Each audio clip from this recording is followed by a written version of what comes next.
তাহলে দুই সূরা, একটা হলো মাক্কি আর একটা হলো মাদানী। কেন? একটার নাম মাক্কি আর একটার নাম মাদানী।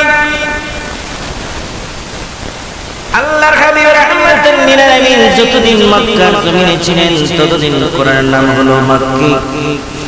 আর যখন নবীজি মদিনাতুল মুনাওয়ারায় চলে গেলেন তখন সূরার নাম হয়ে গেল মাদানী। সুবহানাল্লাহ। আল্লাহর হাবিব মেরাজে যায়, কোরআন মেরাজে যায়, নবী যুদ্ধে যায়, কোরআন যুদ্ধে যায়, নবীর পিছনে পিছনে কোরআন, কিন্তু নবী আগে আগে, কোরআন হলো পিছনে পিছনে। বন্ধুরা আমার, যে নবীর পিছনে পিছনে কোরআন থাকে ওই নবীর দাম বেশি না কম? এই নবীর উম্মতেরও দাম বেশি, পাওয়ার কম না বেশি? এই নবীর